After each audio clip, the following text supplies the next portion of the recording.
नाजरीन कराम अस्सलाम वालेकुम रहमतुल्लाहि व बरकातुहू। मैं मजीद उधमपुरी। अज हम ग्रां सरमौली के ऊपर टॉप पर एक महल्लो है, मतनी महल्लो। उस महल्ला विच आया तो ये तिनके नाल मुलाकात करके पतो चलियो कि ये जी आ पिछे तुम देखा रहो छोटी जी मस्जिद है। इस मस्जिद की तारीख काफ़ी पुरानी है, बाकी मस्जिदों के मुकाबले यह काफ़ी पुरानी मस्जिद है। इससे के बारे में एक जरा मौजूद लोग है इनका कुलादे पूछूंगो कि यह मस्जिद कितनी पुरानी है तो इसकी तारीख हिस्ट्री की है। सब तो पहले मैं जनाब मास्टर शकूर अहमद बानिया इनका कुलादे गुजारिश करूँगा कि तुम इस मस्जिद के बारे में जाने। जी अस्सलाम वालेकुम वरहमतुल्लाहि वबरकातुहू। वालेकुम अस्सलाम। आज जनाब जुमा को दिन है जी और बड़ा मुबारक दिन है। जी तो आमित आया था मतनी आज बस्ती के अंदर। जी हमने इत को चक्कर लायो, इत को सारो सिस्टम देखियो। जी तो हमने जो जुमा की नमाज अदा की आज मतनी मस्जिद के अंदर अदा की गई। जी तो इत अपने हमारे भाई हैं मौलवी मुराद अली और जी उन्हें नमाज की अदायगी करवाई। जी बाकी साथी भी था, कोई साथी निकल गया। तो जी मतनी मस्जिद है इसकी एक पुरानी कदीम हिस्ट्री है जी कि जिस वेले इस हमारा पूरा एरिया विच जी कितने भी मस्जिद वाक़या नहीं थी तो यह मतनी मस्जिद उस वेले भी थी।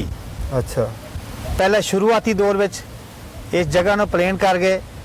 तो एक कच्ची मस्जिद बनाई गई और लादी कर गए और लोगों ने राशरी नाल मस्जिद की तामीर की गई। फिर उसके कुछ साल बाद ग्रां की जी समरोली ग्रां की कमेटी थी उन्हें सारा साथियों ने मिलजुल गए और इसके बाद टीन को इंतज़ाम किया। अच्छा टीन पाई गई और इस वेले भी मौजूदा कुछ साथी जरा वॉलंटियर तौर पर आपे आगे आगे मस्जिद कमेटी की मदद करे जी और मस्जिद वास्ते तावन करे क्योंकि अच्छा लोग भी हैं। जी तो इसलिए यह हमारा ग्रां की एक बड़ी पुरानी मस्जिद थी। कितना साल पुरानी है? तकरीबन कोई 90-100 साल के करीब पुरानी मस्जिद है। लगभग एक सदी के करीब पुरानी मस्जिद है। माशाल्लाह। क्योंकि इत जरा चेची रह था जी उन्हें फुहाड़िया करके कहे, अच्छा लकब का तौर पर फुहाड़िया कहे, इसलिए वो चेची है। यो चेची महल्लो है। चेची महल्लो है मतनी को। जी ते इत जरा मौलवी आजी कमालदीन हो रहा था, वो हमारा ग्रां का इमाम था। अच्छा उन्हें बहुत देर तक अपनी ज़िंदगी में मस्जिद में ड्यूटी सरंजाम दी और इतने इमामत की। जी और हम तमाम लोगों को जी है लोगों के ख़त्म पढ़ना, बच्चों का निकाह कराना और पूरा इलाका में जो कामकाज वही संभाले था दीनी एतबार नाल। अच्छा और लोगों ने पढ़ाना भी। अच्छा तो उसके बाद उनका भाई था जी जरा था शतौर था। अच्छा उनका भाई था एक दूआ मोहम्मद सैन और था। अच्छा वही फिर जरा उनको टब्बर कबीला था। और जिस वेले उनकी ये तो मैं गल सुना लगो कि मतनी ये तेरे आश पजीर था वे ते उस वेले सुनावे कि जिस वेले उनको माल तो चले था धार की तरफ कि वही रवानगी करे हा जिस वेले डेरा मारा जावे गुजरांगा धार ते उस वेले कोई 1 किलोमीटर तक उनको खाली माल ही चलते लबे थो। अच्छा इतना माल हुए था उनको? इतना माल हुए थो माशाल्लाह। ते जा फिर कोई दूर को आयो, सुधमा देव दे आयो, मान तलाई दे आयो, लाठी मरूठी दे आयो, जी जा जगानू दे आयो, जा पंचारी लांदर दे आयो। ते उसने अगर इस एरिया में किते आनो कोई कामकाज वदे उन्हें कहते रहनो जी मतनी रहनो चेचिया के जाके। अच्छा ते इनको डेरो इतना मशहूर था कि कोई मुसाफिर भी आयो तो इनके 4 दिन रहे 5 दिन रहे इन्हें उस गल की कोई परवाह नहीं थी। अच्छा यह चेचिया की शुरू से सिफ्त रही जी कि कोई मेहमान आवे तो उसकी मेहमान नवाजी बड़ी अच्छे तरीका ना करे, अच्छा तरीका ना करे जी और उसकी मदद करे, उसके नाल चले। ते उस लिहाजा नाल इस मतनी जो महल्लो है इसको बहुत बड़ो ना है, तारीख में लिखियो गयो। उसके बाद फिर की हुआ कि मुल्ला निजामू हुआ था उनका पीछे फादर साहब। अच्छा जरा अपने मौलवी कमाल उन्हों का वालिद साहब था। अच्छा उनका वालिद सबसे पहले तो यो इमाम कौन था? वही था मुल्ला निजामू होरी। अच्छा सबसे पहला जो इमाम था मुल्ला निजामू चेची चेची वही था सबसे पहले। अच्छा। और वही खाली इमामत जी समरोली के अंदर नहीं करे था बल्कि उन दिनों में थोड़ी तालीम की कमी थी ते लोग जरा दीन की तरफ भी रागब घट था। लोगों में इन्नो फुर्सत नहीं थी अपना माल मवेशी का घोड़ा पेड़ बकरी का कमा में मसरूफ रहा था ते गरीबी को दौर थो। अच्छा ते आम जरा एक पसमानदा इलाका में रहे था ते न्योमी आम ST के दर्जा में आवा कि यह हमारी कौम जी है कोई इतनी डेवलप्ड कौम या इन्नी अगे आने वाली कौम जी है वह नहीं थी। जी तो लिहाजा उस दौरान केत हो कि उस दौरान वो पूरा इलाका पर सुधमा देव दे ले गए और ये सरवार पार का एक एरिया विच बली मोड़ विच धर्मथल चंपैड़ी विच सारे मौलवी उखी बैठा मेन एक दो बंदा उन्होंने बुलायो जाए तो कोई जनाजो हुए निकाह हुए निकाह हुए खत्म शरीफ हुआ तो उन्हें बुलाया जाए तो अच्छा। ते उन्हें मुअज्जज आदमियों में समझो जाए तो अच्छा अच्छा मिसाल है कि अगर 5-7 किलोमीटर पे कोई मुअज्जज एक और भी है तो वही कोई चुनिंदा बंदा बैठा 2-4 बंदा अच्छा कि जिकन पहला हमारा एक बुजुर्ग साथी ने सुनाया कि अगर इतो ले गया हम नरसूज या धर्मथल तक न्याज वास्ते कहाँ था तो बड़ी मुश्किल ना 20 या 25 बंदा जिहड़ा है उस प्रोग्राम नो अटेंड करे हैं घट लोग था तो इसका मतलब तो कि आबादी घट थी हाँ। आबादी घट थी फिर जिकन जनरेशन बढ़ती गई आबादी बढ़ती गई जी तो उकने जगह किल्लत भी आती रही जी ते इस गाँव का जरा फिर वो सब फुहाड़िया खानदान का जरा लोग है अच्छा वही माशाल्लाह जम्मू की तरफ रवाना हो गया सारा ही अच्छा इस वेले जम्मू करलूप रहे वही मड रहे ललियाल बेच रहे अच्छा ते वही जित भी गया वा वही वेल सेटल्ड हो गया और उन्हें अच्छी जमीन उत भी ले ली अच्छा अच्छा मकानात उत बनाया अल्लाह ताला ने उनको निज़ाम आगे बढ़ायो अच्छा और उन्हें तरक्की मिली और उनका लड़का जरा है मुफ्ती है कुछ लड़का हाफिज है अच्छा ते माशाल्लाह वही अगर आगे तरक्की भी कर रहे मगर अपनी दीनदारी के नाल कर रहे नाल करे यार कि दीनदारी जी है उनकी जिकन दादगी या परदादगी या चरदादगी कौम पे जिकन दीन कायम थो ते उकने उन्हें दीन को स्तून उकने कामयाब रखे हुए पकड़ के रखे हुए पकड़ के रखे हो अच्छा। और लड़का उनका जरा है मुफ्ती है कुछ कारी हैं कुछ हाफिज हैं जी ते उस तरीके नाल वो अच्छी पढ़ाई करके बाहर मदरसा विच काम करे बिया और बाहर जानी कि दिल्ली बम्बे अपने जलंधर अच्छा इसी इसी जगह जरा वो काम करे पिया अच्छा दीन को काम भी चलाए रहे दीन को काम भी चला रहे जाने मदरसा में है जी उस्ताद काम है जिस तरह तुमने बुजुर्गों को नाम लियो मौलवी निजामू हाँ जी हाँ जी ते इस खानदान का वही बुजुर्ग था कि उनका कोई उसके पीछे उनको बाप भी इतरेत हो या भाई उनके पीछे नहीं रहे थे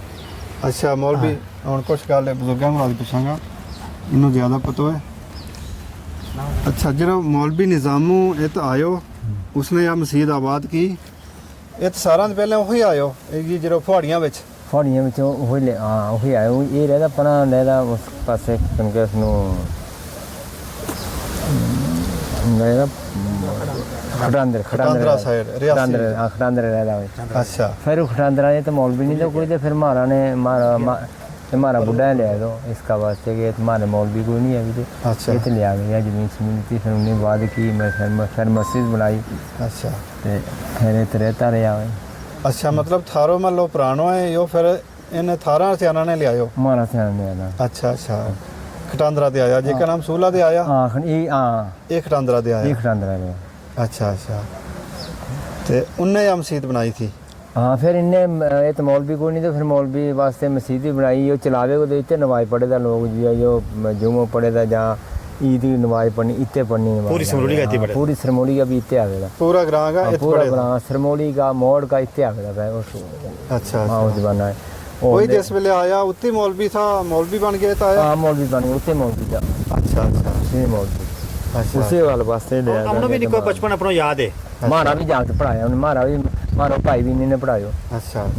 ते आम जिस वेले तमादा निका निका ईद की नमाज पढ़नी है खीर खानी अच्छा और सारे लोगों ने इनके पसारे बेचना अच्छा और बड़ा प्यार नाम था क्योंकि इनका अच्छा करो मकान यो है तो वैसे उनको नाल दे यो नाल दे मकान वा ये नाल दे मकान अच्छा अच्छा ते हमने ते खीर खानी अच्छा अपने जो उन्हें कड़ाह बनाया हुआ है और पूरी बलादरी ने खिलाना उन्हें अच्छा कि जितनी बलादरी है कि वो दलेर आदमी था पूरी बलादरी ने खिलाना और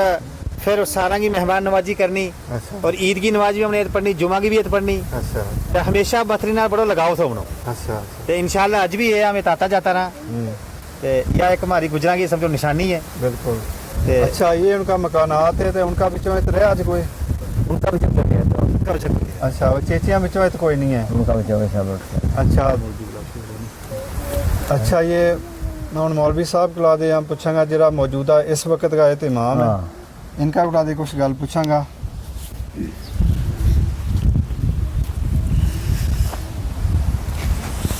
अस्सलाम वालेकुम जनाब वालेकुम सलाम वरहमतुल्लाहि वबरकातुहू। इस वक्त हम 2026 की गल करा तो यह जी तारीखी मस्जिद है इसकी इमामत तम सर इंजाम दियारो लगा हुआ जी इंशाअल्लाह। तो जनाब सब तो पहले अपना नाम सुनाओ जी मारो नाम मुराद अली है जी जात जात बानिया है समरौली का रहने वाला है। अच्छा आल कदीमी समरौली का ही रहने वाला हाँ है समरौली का रहने वाला। ਅੱਛਾ ਅੱਛਾ ਤੇ ਜਿਹੜਾ ਇਹ ਤੇ ਚੇਚੀ ਫੁਆੜੀਆ ਰਿਹਾ ਹੈ ਮੇਰਾ ਨਾਨਾ ਹੈ ਪਹਿਲਾਂ ਜਿਹੜਾ ਇਹ ਤਾਂ ਮਤਲਬ ਜਦੋਂ ਪਹਿਲਾਂ ਇਮਾਮ ਮੁੱਲਾ ਨਿਆਮੁਦੀਨ ਜਿਸਕੋ ਨਾ ਹੋ ਮਾਸਟਰ ਸ਼ਕੂਰ ਹੋਰਾਂ ਨੇ ਸੁਣਾਇਓ ਇਹਨੇ ਬਜ਼ੁਰਗਾਂ ਨੇ ਸੁਣਾਇਓ ਜੀ। ਉਹ ਇਹ ਮਾਰਾ ਮਤਲਬ ਪੜਨਾਨਾ ਹੈ ਨਾਨਾ का आगे बाप। हाँ बाप अच्छा। ताए चाचे पड़नानो थो। हाँ ताए चाचे पटरानो अच्छा अच्छा हाँ। ठीक। ते फिर इमाम होने के बाद ये तो यो मारो नानो हो कमालदीन जी फिर वही रहा वही अच्छा। भी चेची है फाड़िया अच्छा फिर उनके बाद थोड़े चेर हमने अपना मामा को लड़को ले आयो सियासत अली मौलवी हाँ मौलवी ही की उसने और यो कोई 5 साल है अच्छा फिर वही भी चले गया तो फिर इस वेले मौजूद का इंशाल्लाह हमें अच्छा तुमने कितना टाइम हो गया इस मस्जिद में? मैं तो कोई 8 साल हो गया ना अच्छा माशाल्लाह 8 साल हो गए। 8 साल हो गया ते और रह भी थी है। हाँ रिया में इतने मामा ही जगह है इससे न रहा पाऊँ तो इससे फिर अच्छा हाँ। अच्छा अच्छा ते तालीम तुमने कितने तक हासिल की दीनी? मैं सादो ही है पढ़े हुए हैं। अच्छा सातों मतलब मौलवी गुलादी हो ग्राम महल्ले विच ही? नहीं कोई 2-3 महीना लाया मदरसे दे नहीं ना फिर सादो ही डेरे ही पढ़े हूँ अच्छा 2-3 महीना लाया। हाँ कोई 3 महीना लाया दर्श गावे केड़े मदरसे? उनका टांडे लाया खनूर रंजन अच्छा अच्छा हाँ 3 महीना होगा रे। हाँ 3 महीना लाया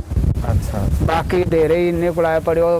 मामा का मुंडा मेरा मुफ्ती हाल ही में कोई उन्ने को लाया मतलब डेरे ही अच्छा हाँ। अच्छा उनका वाला तालीम हासिल की। हाँ तालीम चलो नमाज को तरीकों ते ये वगैरह तुमने छोटा मोटा तालीम मसाइल कुरान पढ़नो आ जाए इंशाल्लाह बुजुर्गों की दुआ नाल माँ बाप की दुआ नाल थोड़ा बहुत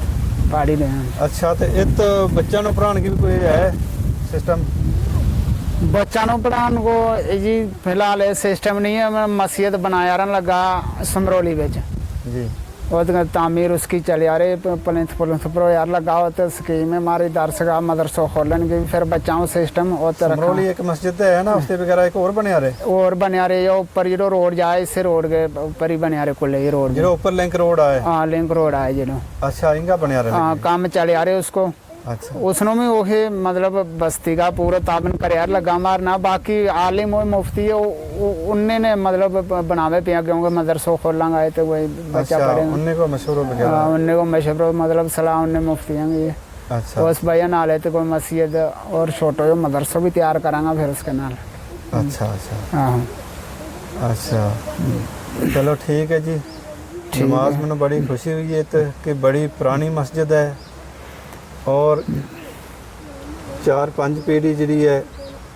मौलवी जो निज़ामुद्दीन थो मुल्ला निज़ामू उसके लगे या चौथी 5वीं पीढ़ी है तो इमामत कर यार लगी भी तो काफ़ी पुरानी मस्जिद है या काफ़ी पुरानी कम से कम इसमें 90 साल हो गया 90 साल 100 साल ही के करीब हो गया एक हाँ सदी के करीब हो गया मतलब उनके ऊपर के पीछे रहेंगे चलनी तक उस वेले कोई मस्जिद और नहीं जी बनी नहीं थी हुआ हाँ नहीं थी बस सियाना मारा के यहाँ बुजुर्ग के उस वेले कोई मस्जिद और नहीं बनी जहाँ दे ये तो काफ़ी सारी मस्जिद रोड साइड जी है ये तो हमनों भी पता है बाद में बनी ये सब बाद में बनी मारे उत्ते बनी और समरोली या जी बनी या भी और बनी कम से कम इसने कोई 18-20 साल होगा ज़्यादा होया इसने बनी ने जी हाँ बली नाले या भी और बनी बाद में बनी सब बाकी मास्टर शबीर गया मास्टर साहब जो है आया ये भी हमारा मास्टर रहते का मतलब अच्छा ये बड़ो ताबन दे इस मस्जिद के बारे मतलब ये 4 दीवारी वगैरह की मतलब इसने एटे अपना पल्ला दे पाई बाकी वो पत्थर पुत्थर बना के मतलब खूब पैसों लाया अपना पल्ला जो मतलब इस मस्जिद में अच्छा हाँ रहने वाला समरोली का वैसे जुम्मो शमो इतने बड़े अच्छा। बाकी इसका ले थोड़ा ताबन भी करे मस्जिद ले ठीक ठाक हाँ मास्टर साहब अच्छा थोड़ा मास्टर सुनाए साहब गवर्नमेंट मुलाजिम है? हाँ गवर्नमेंट मुलाजिम है अच्छा अच्छा हाँ, दो बोलो ना लफ्ज़ आगे। अच्छा जिस तरह मौलवी साहब ने सुनाया है मौलवी मुराद अली ने कि मास्टर साहब काफ़ी तावन करे इस मस्जिद विच काफ़ी पहलकदमी करता रहे मदद करे जी दीवार 4 दीवारी वगैरह की इसके विच भी काफ़ी मदद की है तो तुम सुनाओ जी मस्जिद के बारे तुमनो या कद को थारो ताल्लुक है इस मस्जिद नाल इस इलाके नाल? अस्सलाम वालेकुम। वालेकुम अस्सलाम। मेरो पहला मैं स्कूल में अपना ताबन वो अपना कराऊँ मैं टीचर आया स्कूल में इतने इसी महल मोबाइल स्कूल में आया अच्छा अच्छा 2012 स्कूल खोलो तो यो ट्राइबल आलो थारो ट्राइबल वाला स्कूल है? मोबाइल स्कूल है हाँ अच्छा माशाल्लाह नाल ही इस महल नाल ही है अच्छा अच्छा ठीक। उसके बाद इतनी मस्जिद में लगी थी मारी उसके बाद बाकी लोगों को बता रहे लेकिन हम भी नाल साथ देता रहा तुमने भी दिल खोल के दिल खोल के दिखाऊंगी और अच्छा अल्लाह को इनको मैं कर दिया बस अच्छा ਤੇ ਤੁਮ ਟ੍ਰਾਈਬਲ ਸਕੂਲ ਨਾਲ Tribal ਮੋਬਾਈਲ school ਸਕੂਲ ਨਾਲ ਹੈ मोबाइल स्कूल जाना ਤੇ ਹੁਣ ਉਹ ਇੱਕੋ ਹੀ ਜਗ੍ਹਾ ਹੋਵੇ ਕਿ ਚੱਲੇ ਅੱਜ ਕੱਲ ਵੀ ना ना एक ही जगह है ਹੁਣ ਇੱਕ ਹੀ ਜਗ੍ਹਾ एक ही होगी। जगह है बच्चा डेढ़ कितना गए तो बंजी 3 बच्चा है अच्छा लगभग 3 बच्चा 3 पढ़े बच्चा पढ़े हैं अच्छा तो इसमें स्टाफ कितना है एक ही बंदो है दो दो दो टीचर हैं दो टीचर हैं अच्छा अच्छा अच्छा जो यो थारो मोबाइल स्कूल हुआ है इसके बच्चे सिर्फ एसटी वाला बच्चे ही आए कि और भी आए नहीं और भी बाकी भी आ सके लेकिन हमारे वाले टेस्ट ही मतलब ही है एसटी को ना अच्छा अच्छा लेकिन एडमिशन का हो सके बाकी भी हो सके वैसे मोबाइल को मतलब कि खाना बदोशा वास्ते ही खाना हुआ है। बदोशा वास्ते हाँ, हाँ। ते अच्छा वैसे तुमने पाबंदी नहीं है जनरल भी आ सकते जनरल भी कर सकते हैं एडमिशन बाकी और स्कूल भी है तो उन्होंने करे भी है अच्छा अच्छा हाँ, हाँ। ते यो थारो जो स्कूल है यो किस क्लास तक हुआ है फिफ्थ प्राइमरी 5वीं तक है अच्छा यो खाली प्राइमरी तक हुआ प्राइमरी है तक ही है मोबाइल जिला में स्कूल हुआ है सारा प्राइमरी तक हुआ है प्राइमरी बच्चा ज़्यादा कई जगह है मिडिल भी है अच्छा मिडिल भी हुआ है मिडिल भी है हाँ। अच्छा अच्छा इस मोबाइल स्कूल की कुछ खासियत हुआ जी कि दूसरा स्कूलों में कोई फैसिलिटी नहीं होती इसमें खास हुआ है खास मेन तो स्कूल डेरा जाए था ना हमारे गुजरा वास्ते मुश्किलात हुई थी हाँ 2 जगह लेकिन हमारा इस मल्ला को हो कि ये तो डेरा जा ही नहीं था एक ही जगह रहता रही फिर इस वास्ते हमने एक ही जगह रखे अच्छा सहूलत ज़्यादा तो यह है ना कि डेरा जाए तो 6 महीना ऊपर 6 महीना इस तरह का फिर नाल नाल चलता नाल नाल चलता रहता अच्छा लेकिन इसको मन लगा था एक ही जगह रहता बाकी फैसिलिटी स्कॉलरशिप दोपहर की रोटी वर्दी वगैरह जिस तरह बाकी स्कूल में मिले सेम सारा बाकी same है। बाकी सेम सारा अच्छा अच्छा ये तो स्कूल चलाते हैं ये तो स्कूल जो मोबाइल स्कूल खुलो किन्नो चिर हो गयो 12-13 साल हो गए 12 च खोलो तो 12 में खुलो 12 च खोलो अच्छा अच्छा ते इस ਵਿੱਚ ਪਹਿਲਾ ਟੀਚਰ ਤਾਂ ਮੈਂ ਲੱਗਾ था कि थारा पहले कोई था ना ना मैं न्यू ओपनिंग हुई थी New open हुई? हाँ हाँ अच्छा ये स्कूल अच्छा चलो ठीक है जनाब तालीम अच्छी दो अपना बच्चा नो अपनी बरादरी का बच्चा नो ताकि ये भी कुछ तालीम हासिल कर गए कुछ अपना मकाम हासिल करे हर माँ बाप का ख्वाब हुआ है कि बच्चा ने जिस वेले स्कूल छोड़े तो वो काम कराना उसकी बंद कर छोड़े अपना काम वो खराब करे बच्चा नो टाइम कट के वे स्कूल भेजे तो अगर 5 साल 10 साल स्कूल बच्चों आयो तो फिर भी वो बच्चों तालीम या उस तरह को नहीं बनियो तो फिर माँ बाप का ख्वाब टूट जाए तो इंशाल्लाह तुम उस पर पूरी कोशिश करता रहेगा ते नाल अपनी थोड़ा दीनी लिहाज नाल दीन दे भी बच्चा दूर नहीं हुआ है नहीं इसके वजह अल्लाह ते रसूल को ना भी उन्हें याद हुआ है दुआ करने को भी तरीका हुआ है थोड़ा बेच यो भी उन्हें समझाते रहना बाकी मौलवी साहब को ताबन थारे नाल है ना ते ठीक है जनाब शुक्रिया